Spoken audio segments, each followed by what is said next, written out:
everybody. What's up? This is Sabrina Jade, and you're listening to the E.I.T.H.R podcast with D-Cal.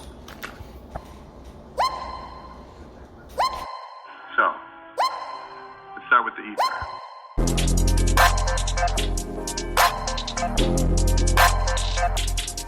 You're listening to the E.I.T.H.R podcast with D-Cal.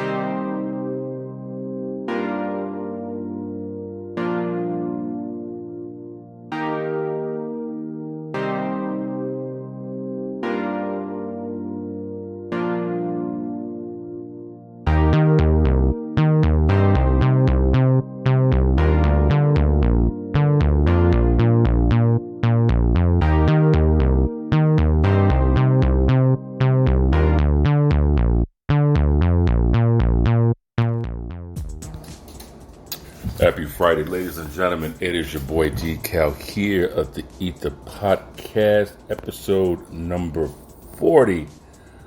Broadcasting live to you here from the GNS HQ here in Sacramento, California. Episode number 40, ladies and gentlemen. How about that, though?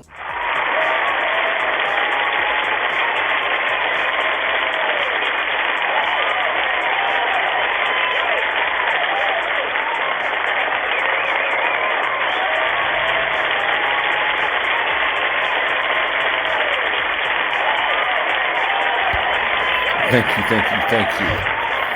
But please, no, you guys are great.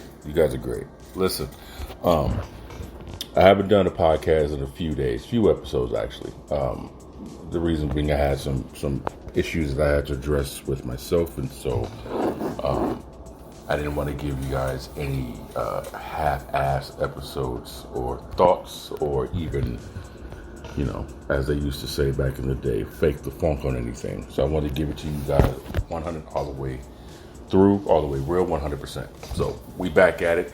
Friday, it is they say the second day of fall, but it sure the hell does not feel like it out there. So we're going to try to keep this thing short, quick, and cool so everyone can enjoy their holiday weekend. So for any of you guys who are new to the podcast, thank you very much for tuning in. The E.I.T.H.R podcast stands for the elephant in the room, and what we try to do is address certain issues that are very difficult to have in your normal life, quote unquote, because a lot of people are short-sighted or they're one-sided, and unless you're yelling at the top of your lungs, a lot of folks don't really want to hear what you have to say. And the louder you yell, the more right you are, apparently. So we try to do everything here from a neutral footing. So some of these perspectives you may not agree with. A lot of these perspectives I do try to come from, like I said, from neutral. So hope you guys enjoy that. For the social media savvy people out there, if you could, go ahead and get a hold of us on Twitter and Instagram, which is the same handle, which is at the E.I.T.H.R, T-H-E-I-T-H-R. Any episode that you have missed in the past and you would like to kind of get caught back up on, you can follow our YouTube channel, which is the company name, the GNS Inc., T-H-E-G-N-S, I-N-C. And then you'll be able to see the archive of all soon to be 40 episodes that we've done in the past, and some of the sponsors, companies that we work with, some of their ads, if you will. Still growing. It's a one-man show, so please forgive me a lot of these times. I try to be on schedule as much as possible, but life happens, and when you're an entrepreneur, you have to be able to, roll with the punches. Even if you get knocked down, you gotta learn how to get back up. So anyone who understands the podcast knows how we like to start everything off with a shout out, and then we like to do a motivational type of thing. So what we're going to do is I want to give a shout out to to everybody out there, man, that's doing dealing with work politics, job politics. Right? Everyone knows how that works. You out there doing what you got to do at your job, and sometimes it just gets extra super messy for no reason. I remember when I was in the retail game, you had situations where all you're doing is your job, right? Your name gets caught up in some bullshit, or one person slacking kind of makes it difficult for the rest of the crew, for everybody else to be able to do their job. And so, you go to the proper authorities, you even try to address some of the people that you're, having issues with, but sometimes those folks just don't get it, whether by choice or they just need, an assistance of blunt force trauma to get the message across. But listen, I just want to give you guys a shout out because you're doing the best you can with what you got. And it's hot outside, everyone's irritated. Cost of living is a situation for some people. There's some jobs out there who are getting creative with the availability that you can work. That's not the availability that you said that you were able to work. So there's some occupations out there that are making people choose, take the hours that we're telling you that you're going to work, or find new employment, and a whole bunch of other shit that's involved with that. So I want to give a shout out to you guys because I know how frustrating it is dealing with the politics and dealing with the drama that comes with some of these work places. Man, just if you're able to take a day off and kind of just recoup and distance yourself and regather some ideas, regather some thoughts, possibly you come up with a better way to approach and a better way to handle and a better way to deal with the BS at your job, right? Want to give a shout out to a couple of sponsors of the podcast. One is E.I.TH.R, Mile.today, the clothing line for the GNS. Naturally, they're going to be a sponsor for the company. It's all in-house. But I want to give a shout out to Rissa and some of her product because she has some drinks that have never been remotely involved with caffeine, like some hot chocolates and coffees, if I remember correctly. So if you guys are kind of like, into drinks like that, but you are very anti-caffeine people, you might want to check some stuff out, man. She got some things also for all kinds of health benefits. Make sure you guys give a shout out to RissaTParty.com. Check out her website, and with Mile, it's a t-shirt brand, man. That kind of says a lot. Everyone's kind of going through battles that you never know of, and everybody's fighting demons in which that you cannot see. So it's definitely one of those things where you want to make sure that you respect everyone that's involved, man, because you never know what kind of battles that they got going on. So I just want to make sure we give a shout out to the people who are making it happen. And so later on in the podcast, we're going to talk about some issues that bother me, if you will. That's kind of what this whole thing is. As the lovely Sabrina Jade once said, it's like an audio diary. So before we do that, if you guys want to participate in the podcast, you're more than welcome to go ahead and download the Spreaker, Spreaker app on your phone or your device. Once you download it, you can go ahead and create yourself a profile. Then once your profile is created, just go ahead and search for the E.I.T.H podcast, and then you'll be able to chat back and forth with me while I'm live. But again, with the YouTube page, if for whatever reason you're unable to download the Spreaker app because of whatever software or just not compatible, what have you, you're more than welcome to leave comments on the YouTube page. So you can go ahead and do that. So some of the things I want to talk about is very, very touchy. If you guys remember the boxer George Foreman, he's kind of in a situation. We're going to talk about this and give you my perspective on it. And I think that this kind of situation happens way too much, way too often. I think it's happening way too casually. There is no right answer. It's more of an answer, which one do you prefer?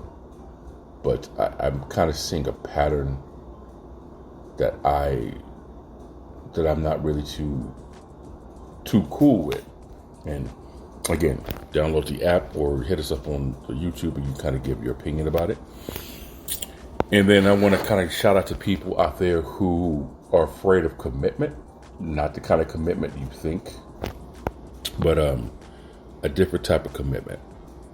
And some of you negative people out there who always has something bad to say about anything, the kind of person who has a problem for every solution. Well, there's a reason for that. And one of the issues with people today, we focus on the what, we never focus on the why. So I figured what we're going to do is we're going to focus on the why a little bit, and then we're going to get you guys out of here so you can enjoy the rest of your weekend. And then Monday we'll be back at 3:30 Pacific Standard Time, 6:30 Eastern Standard Time. So sit back, sit tight, and we're going to get this thing popping as soon as possible. So right after this, we're going to get right into the George Foreman thing so we can kind of start that thing off and get everything else going. Like we said, holla back. Hi, this is Clarissa with Sipology, and we have a fantastic selection of tea, wear, and various other items. Currently, we are offering a huge 25% off sale with Christmas in July. Come check us out on Facebook at Rissa E.I.T.H.R. That's Rissa E.I.T.H.R.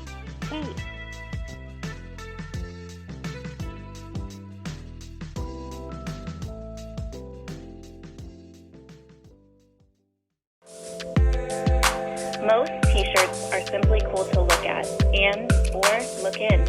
Well, so are ours. But ours also aim to send a message. They aim to put a name on obstacles that once stood in your way and aren't there anymore. Struggles that you turned into successes and crushed. You made it look easy. Shop at mile.today. Mile.today. www.mile.today. A GNS collection.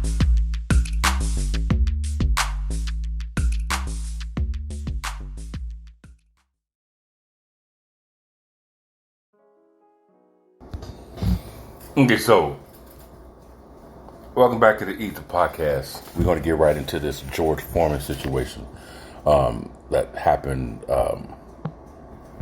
not too long ago. Okay, so the issue is, if anyone remembers, George Foreman was a boxer in the 70s, before I was born. Bad dude.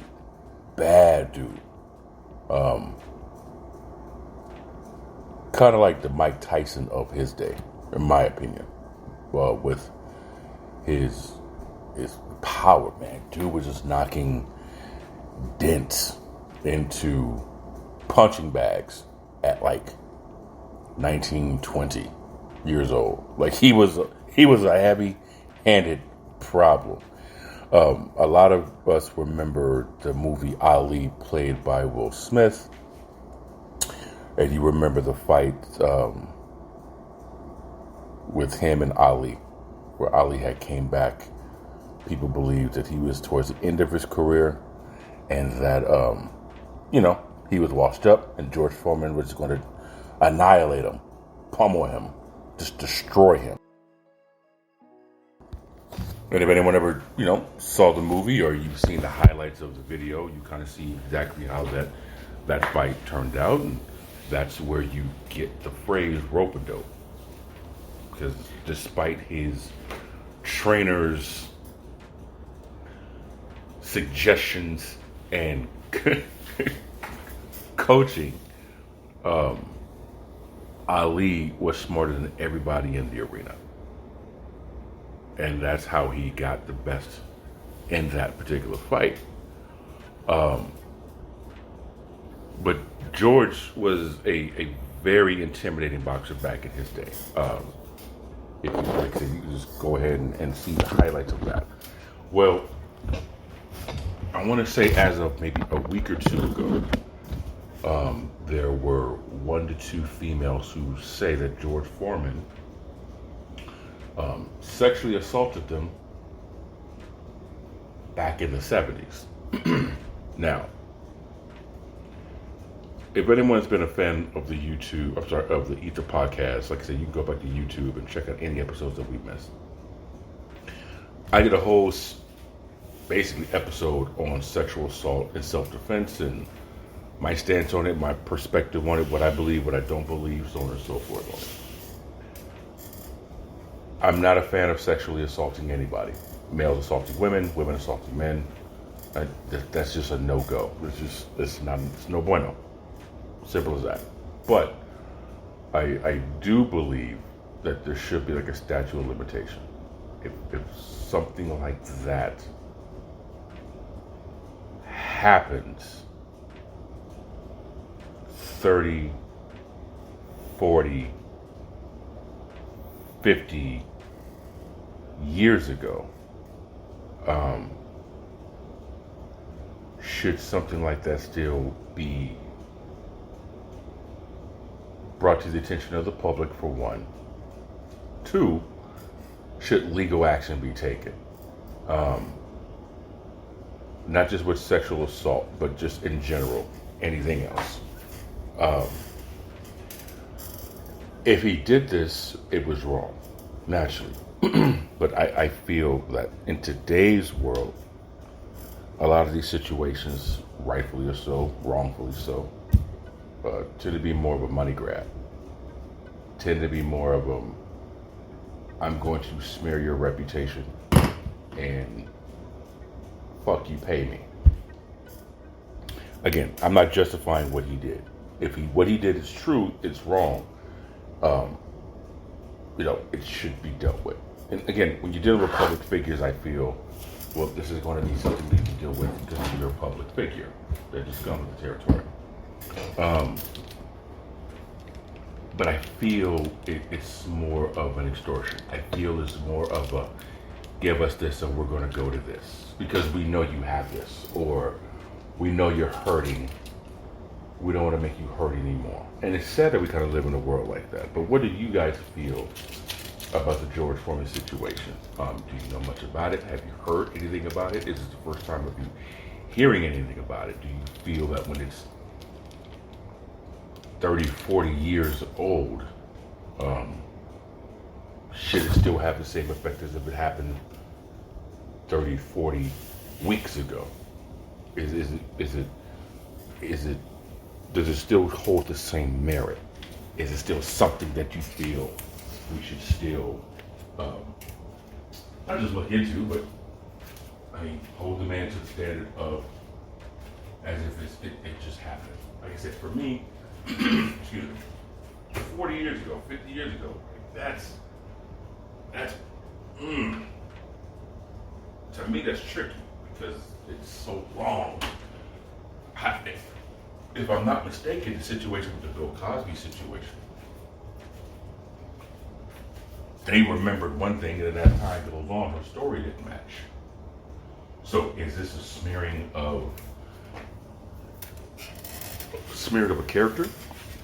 Is it fact? Again, if it comes to find out that this is false information, should these women, should they be held accountable?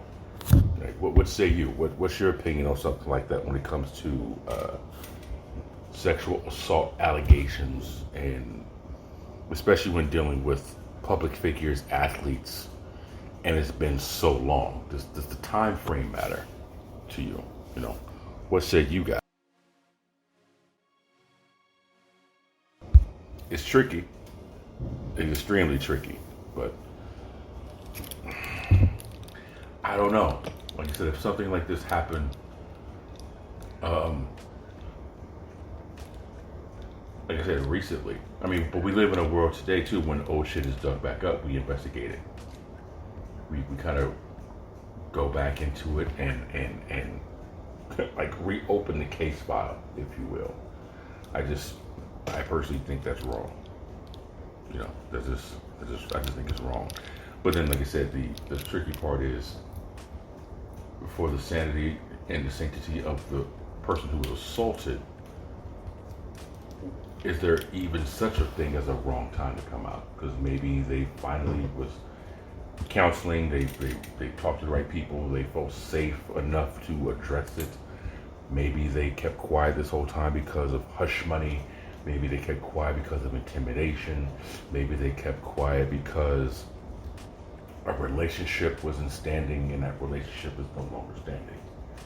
And now it's, okay, the gloves are off, you know.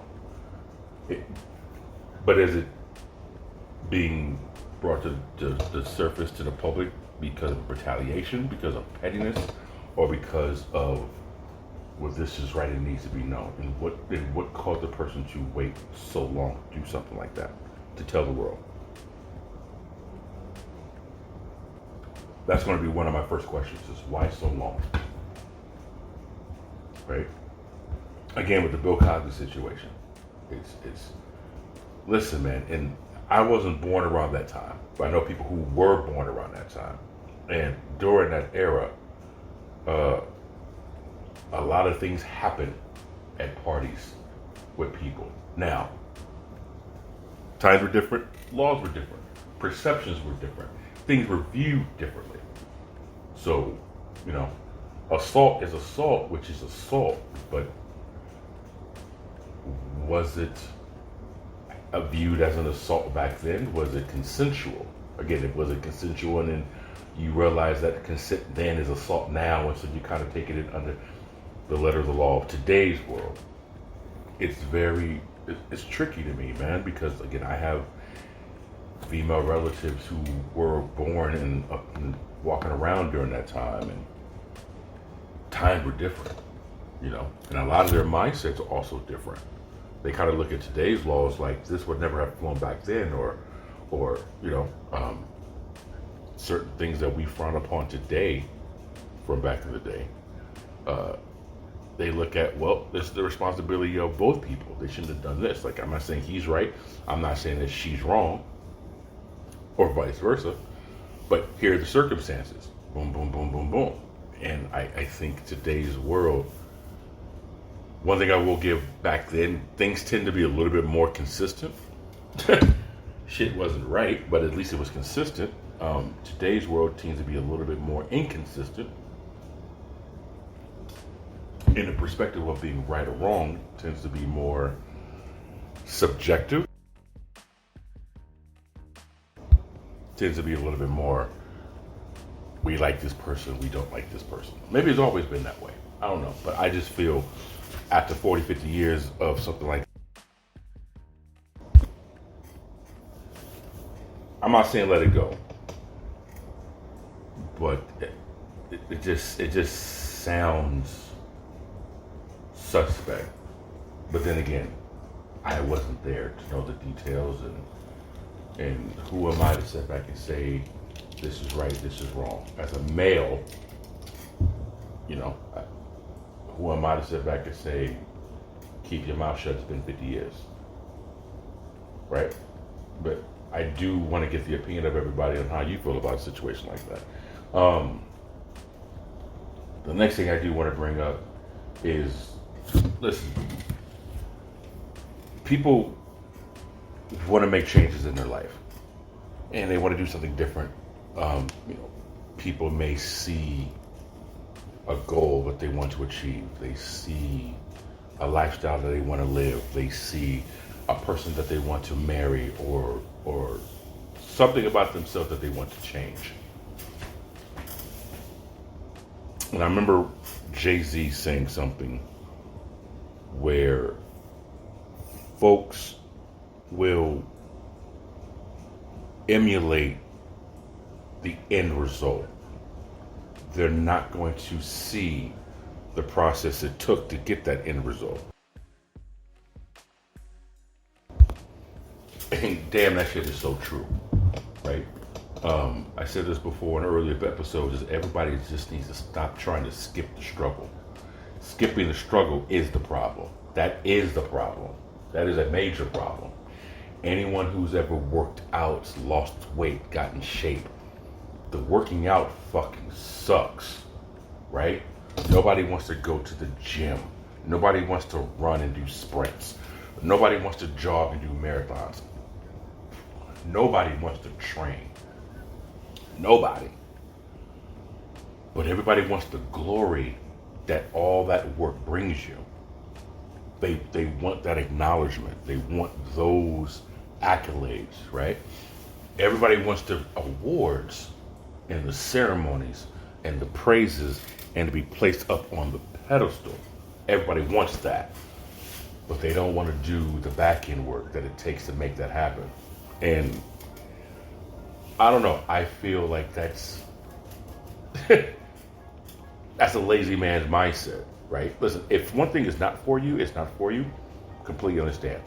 But you got to put in the work, baby. You just have to do it. So, with that said, for people who have this tendency of wanting to make the change, are you really, truly, honestly trying to make this change because that's what you want? Or are you making this change because you think that's what you want? Are you willing to sacrifice and do what it takes because, damn it, that's where I'm trying to go. That's where I'm trying to be. Or is it one of those things where, as of right now, it sounds good. It sounds good. In my mind, I imagine it being this. Okay, well, let's go ahead and make it work. Is that the case? I find a lot of people, they talk the walk, but they don't walk the talk. And you have to understand that there is no straight line to success. There may be days, weeks, months, years before you hit that stride that takes you where you want to go. Right? There's a table of abundance and there's so many chairs. Well, sometimes the people behind you may get a seat ahead of you. But that doesn't mean that you're not going to eat. It just means it's taking you a little bit longer. Every person that you see on television started, in many cases, way worse off than you did. But you don't see that part. They don't show you that part. There's a quote that I used to say, and that quote was, hustle so hard to where nobody believes your story. Because so many people think success is, you do this for a couple of days, you do this for a couple of weeks, you do this for a few months, and then bam. And if it doesn't happen by this time, well, it wasn't meant to be. Like I said, you can always evaluate your situation after 12 months and see, okay, how close am I? How far am I? But you always have to be constantly working on yourself and checking and looking at your landmarks, man. And so don't say you want to do something and then when it comes time to put in that work, ladies and gentlemen, you fall back. Because then your words don't have any heartbeat to them. That means they don't really have any weight. They don't truly mean what you say. And so now when you start speaking about things that you want to achieve in life, it's very easy for people to discredit what it is you're saying and not take you seriously. And one of the worst things that can happen is you be passionate about an idea and someone belittles your idea. Someone doesn't take you seriously for your idea. Someone thinks that your idea, you are full of shit because your idea. You don't want it to be so paper thin no one believes you. You want it to be so rock solid, nothing's going to stop you. That's how you want to look at it. There's plenty of things that I've done, that I've achieved, that I have made happen so far. Hell, man, a lot of people still don't believe that I'm going to get to where I'm going to get to. And that's perfectly fine. But I'm not stopping myself from achieving that, right? And the funny thing about it is, and again, I compete, but I never compare. But if you look at where they're at, many of the things that I've accomplished, these same naysayers are afraid to try. So ladies and gentlemen, never set yourself with a goal and then feel I can get to it whenever I can get to it. You never know when that last day is going to be, right? So you want to pretend, you want to act, you want the mindset that today is my last day to get this thing going. There's only 24 hours in a day. Second, I've said this before in other episodes of the podcast, where if you have people with like-minded ambition, there's nothing you cannot achieve, bro. Like, that's the wild part to me, right? I never watched The Sopranos. It was a show that I just wasn't into. But there was a gentleman from The Sopranos. I don't remember the actor's name. Please forgive me. But I've seen him in plenty other movies. And he's at this convention talking, and he said, people think that you need a whole bunch of motherfuckers to want you to take over the world. You don't need a whole bunch of motherfuckers. You just need like 2-3 solid motherfuckers. And with those 2 or 3 people, you're fucked, right? Basically what he's saying in mobster talk. People think you need like 20, 30 people, a crew of people to take over something. All you really need is 3 people, right? The 3 of you can make it happen. It's if you travel in smaller numbers, you're less likely to be seen, right? And each person kind of, you assign her or him, and you designate her or him a responsibility to achieve something, and you just make that go. You just do that to-do list. You just knock those things off on a daily basis to achieve whatever goal you want. When I was trying to build this empire that I got going on, I think a lot of people looked at some of the things that I have attempted to achieve in the past and made the judgment, well, this fell through, this didn't work out the way it was. So yeah, you did this, but I'm not really into that. Okay, I wasn't really a fan of doing that, and that didn't work out for you. Why would I want to team up with you? The way I looked at it, especially hearing people like Darren Harding speak back in the day, was everything's a lesson, right? John C. Maxwell would say, you either live and you learn. So a lot of your failures that you have are only failures if you give up.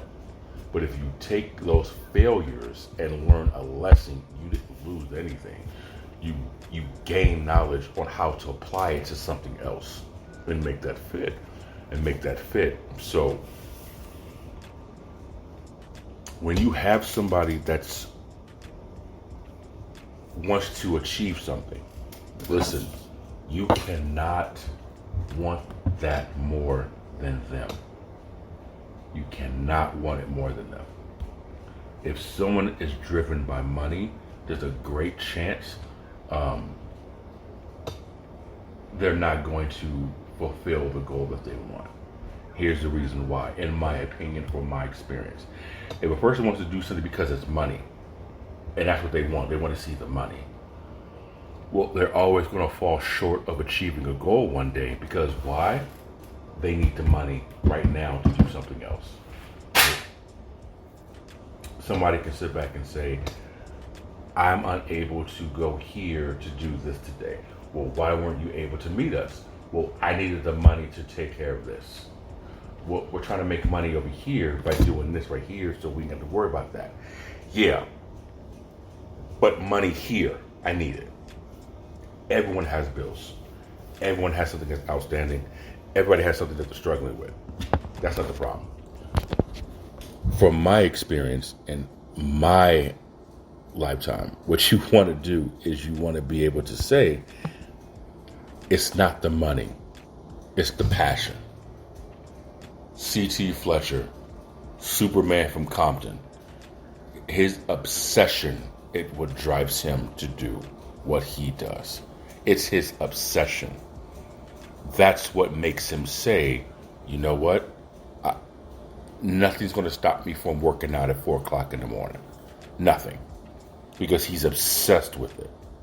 When it comes down to you wanting to get out of your comfort zone, ladies and gentlemen, you have to be able to be uncomfortable. 3 weeks to create a habit, with 3 weeks to break one. That's what they say, right? Okay.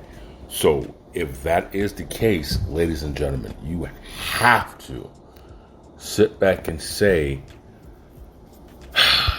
damn, all right, I got it. I got to do this. I got to do this. I got to do this. Because it's not going to be easy for you. It's just not. It's going to be extremely uncomfortable. So you have to pick something bigger than money. Because money, hell, you're never going to have enough of it. And you're always going to run out of it. The next thing I want to talk about, I'm going to bring up on the other side of this break. This is Henry from New York, and I listen to the E.I.T.H.R podcast with my homie Decal. Hi, this is Jean from Ukiah, California, listening to the handsome and witty Decal of the E.I.T.H.R. Yeah, you heard her. I'm handsome and I'm witty. You damn right. So, when it comes to those who fail, like I was saying, you only fail if you refuse to continue to keep going, keep pushing, keep driving, keep grinding, right? But one of the things I want to bring up to people is, have you noticed a lot of those who always have a problem for every solution? They're what we call pessimists, right? It's no matter how hard you do something, no matter how hard you try, no matter how hard you grind, no matter how hard you fall, get back up. They're always going to bring sight and attention to the things that go wrong. Most of the time, those type of people, they do that kind of shit because at one point in time, they were like you. Bright-eyed, bushy-tailed, extremely ambitious, extremely driven, full of vigor, and just, as they used to say in the fragrance business, the new man juice ain't been pissed out of them yet. And then life beat them the fuck up. People who they thought were going to support them didn't. People who they thought was going to buy from them didn't. People that they thought they should have trusted, they shouldn't. People who they figured was in their corner weren't there. And all of a sudden, little by little, the sky fell on them. And some of us have stronger hope than others. Doesn't make them bad people. It just means that they were extremely heartbroken. And they were jaded. They were scarred. They were traumatized. Some of them may even put all of their eggs in one basket. And those who were closest to them, well, took advantage or abandoned them when time got rough. I'm sure all of us can address to something like that. So these people are going to be what they call negative Nancy's. Like they just nothing's going to work. Because anytime hell, we're just waiting for the other shoe to drop. I kind of tweeted this out on my personal account, and it says, I wish people who failed at something would take that negative energy and turn it into guidance for those who are aspiring to succeed. Instead of discouraging others and telling them something didn't work, you can encourage them by explaining why it didn't work for you. And this is kind of where it comes for people who say things, they talk the walk, but then they're afraid to do it. A lot of people aren't afraid of failure, but they use that as their excuse. A lot of people are afraid, believe it or not, of success. And what I mean by that, and that's a quote also from the movie Coach Carter, now that I think about it. They're afraid of success because they have to get out of their comfort zone. You have the world that you live in right now, whatever world that may be. I don't know what it is, whatever you are in right now. You know this world. This world, you can live it with your eyes closed. You clockwork. You know the routine. You know the people in it. You know the moods they have. You know what triggers them. You know what sets them up. You know what makes them happy. You know how to push buttons, flip switches, and pull levers. You know how to do that. Well, when you commit to something that's big and it's scary and it's intimidating, you back off. And a lot of times, some of these things that scares you is because you know you can't achieve it. But you're afraid that the people that you're close to, your circle, if you will, they'll get left behind. And that's a very scary feeling for a lot of folks, because you know for a fact the people you are with do not have the ambition, they don't have the drive, they don't have the courage, they don't have the discipline to do what they say they want to do. So that leaves you by yourself. And it's scary to leave who you tell yourself was true to you from the beginning. You want to be down. Listen, it's so much easier to drop dead weight to climb up a mountain than it is to drag it with you. If motherfuckers don't have the same drive as you do, stop trying to bring them along with you. Just stop it. If you know you don't have the drive, don't commit to doing something, because you also are affecting people around you who are expecting you to be one of them in some degree, whether it's your willingness to learn, your willingness to attempt to do something, your eagerness to get out there and, as they say, get your nose bloody, right? Listen, rejection is one of the things that we as adults, we are the most afraid of. We don't realize that as children, we hear rejection 3 times as much as we hear acceptance. But children aren't swayed by the peer pressure of other kids. Why? Because they just see the goal that they want to achieve. So they can easily ignore all the no's that they're getting from mom and dad and do all the different things that they can do to get the yes. Once we get into high school, that's kind of where we start looking at other eyes viewing at us. And in today's world of social media, everything we do, we put out on social media. So all eyes, we believe, are instinctively on us. So that makes us cower and makes us kind of recluse. So when you say you want to do something, you now have people expecting you to do something, and you don't do it. You're not doing yourself any favors, right? Now, there are some people who have responsibilities. You have to ask yourself, is this right now going to make a big difference in the next 5 years of my life? Is it going to make a big difference in the next 10 years of my life? Can it make a difference in the next 5 years? Can it make a difference in the next 10? If the answer is no, it won't, why waste your time on it? If the answer is yes, it can, okay, how much of a difference in the next 5 years? How much of a difference in the next 10 years? Oh, dude, big difference. Then whatever problem you're dealing with right now ain't gonna fucking matter in the next 5 to 10 years. It ain't going to matter, right? Single parents, you're struggling right now because of cost of living going up and everything but your pay is going up. I get it. And you want to be a good father, or you want to be a good mother, or you want to be a good guardian. I get it. And I can't do this because my daughter needs this. My son needs that. I can't because of this. I can't. Ask yourself this question. If you sacrifice 1 to 2 years now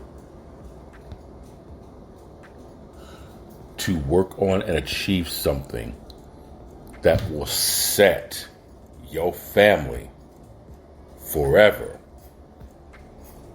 is that something that you would do? If the answer is yes, then why the hell are you not working towards that goal? Right? There was a promoting owner that I had. His two sons were extremely young, and he missed like their first 3 birthdays because he was trying to build his business. And his girl at the time was extremely upset. You know, your boys never see their father. You're missing their birthdays. You're missing Christmas. You're missing this. You're missing first days of school. You're missing out of their lives. The reality is this. If your child or your children are too young to remember 5 years from now, it's not going to matter that you're not there right now. Again, I know that sounds like a very crappy thing to say. But let me ask you a question.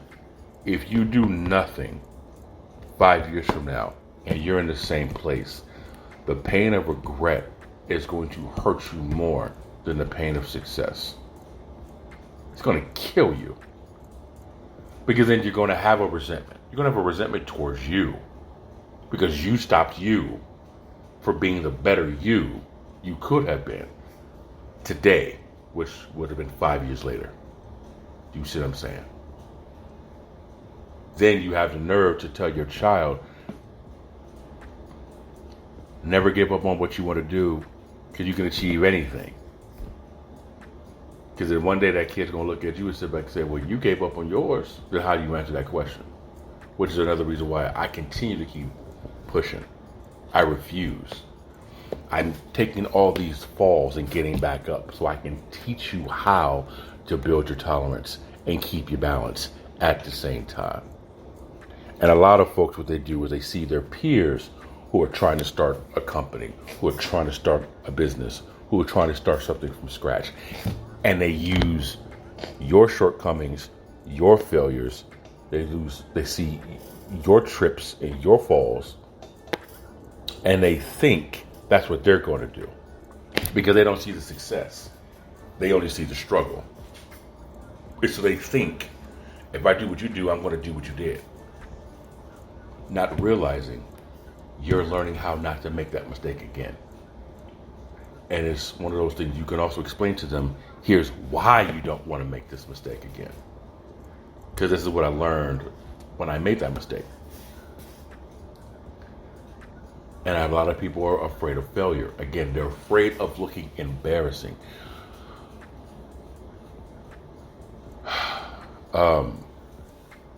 Jordan Belfort once said, I failed is a greater man than what if, because what if never made it to the arena. See, we want to bash those who lose, yet you have to ask yourself, what have you accomplished, right? We'll look at athletes who missed a shot. We'll look at athletes who missed a tackle. We'll look at athletes who, like who lost to Serena Williams in the U.S. Open. We'll neglect the fact that person made it to the U.S. Open. Not only that, but the worst person in whatever sport is better than the people who are judging them for losing. So you need to be very mindful of who it is that you're taking this advice from and that your peers are. I've done that, and I realize, who am I to make fun of somebody when that person is actually living the dream and I'm living where I'm living, watching them on TV. Even if you tried out for a professional team to do a walk-on or make the practice squad, you're on a team, right? So when someone says so-and-so sucks, it's like, how bad do they suck? Because you're talking about them. They don't even know you existed. So when it comes to doing something that's out of your comfort zone, and being afraid to fail and being afraid to take that risk and being afraid to get uncomfortable, remember, you're not alone. You're not by yourself. Especially if you have somebody who's there, who is willing to walk this walk with you. That way you're not by yourself. You're not alone. So again, take your failings and use them to teach and to explain. Right? It's very, very simple. And it's not always easy, folks. It's not. God, I'm telling you, it's not. But a lot of people make the mistake of success being the destination. No. Success is the journey. I remember in the training program we talked about how go out there and look for the no's. Look for the rejections. Look for those. Because it's the yeses you're expecting, but it's the no's that makes the shit so entertaining. Because what they say, how they say, what they tell you when they said no. And most of the times, man, we had stories about getting chased out of buildings and chased out of parking lots and chased through stores. And it sounds one way, but it was like, it was fun. And when it comes to building something, getting out of your comfort zone, it's all about having fun. And a lot of people don't know how to have fun. Bottom line is because a lot of people are not having fun. Newsflash, hot take, breaking news, right? Make it fun. And how do you make it fun? You go out of your comfort zone, you think outside the box. I'm telling people, man, I don't have all the answers, but I got a few damn fun suggestions of what you can do to make whatever it is that you're trying to achieve a whole hell of a lot better than doing it by yourself. Again, collaborate. Dr. Dre once said that he has never done anything musically by himself. And we're talking about one of the greatest musical producers of our time. This man has people in his studio on a regular basis that's giving him feedback about what this sounds like. Okay, what about this? And compare these two. And should I do this? Should I edit this? Should I say this? And we think Dr. Dre is Dr. Dre. Well, he is Dr. Dre. But Dr. Dre also understands a team effort of multiple ears can give multiple feedback and multiple input, which makes it better. Because there are multiple people that's going to be hearing his sound. And he's been doing this for 3 decades? 4? It's crazy, right? So, I said this before. What you guys should do, come up with a team of people who want to achieve something. And if you know somebody who has failed at something, find out why they failed. And I'm telling you from experience, a lot of people failed not because the opportunity didn't work. They failed because they didn't. They refused to think outside the box. They refused to push a little harder. They refused to push a little less.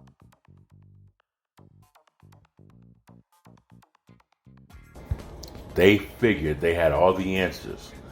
And because life didn't respond the way they thought it should have, life was wrong. And that's the difference between being book smart and being street smart. You have to learn how to adapt. If anyone knows Spanish, one word has a completely different meaning in different countries. So you have to understand what the sentence is saying to know how to properly translate. But when it comes to business, one way may not have worked here, but that way may work here. You have to learn how to understand how to translate. It is no different. So, that's all I want to talk about today's episode of the podcast. I did say I was going to try to keep it short, but I apologize. I got on one of my horses and kept going, so I apologize. But I do want to say thank you guys very much for listening to episode number 40. YouTube, the GNS Inc. You can see the other 39 episodes once this one is completed and once this is uploaded. Follow us on Instagram. Follow us on Twitter. Please, the E.I.T.H.R, E.I.T.H.R. Shout out to Mile Clothing Line. Shout out to Rissa Tea Party. Shout out to Sherelle in the Business Lounge for Successful Entrepreneurs on Facebook. 12,000 strong. If you guys are able to find that Facebook page and happen to get accepted to that Facebook page, there are 12,000 entrepreneurs in this group, all of them looking to do something.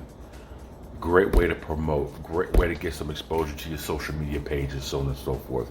You guys have an awesome weekend. Stay air conditioned, stay hydrated, and we will talk to you on Monday. You guys be good for episode number 41, and we out.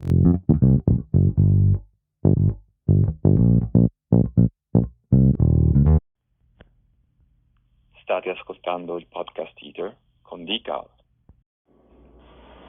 Hey, this is Marissa, straight out of Sacramento, California, and I listen to the E.I.T.H.R podcast with the lovely D.Cal. Go get 'em, Slugger. This is Sherelle, creator of the Business Lounge for Successful Entrepreneurs, and you're listening to the E.I.T.H.R podcast, hosted by D.Cal.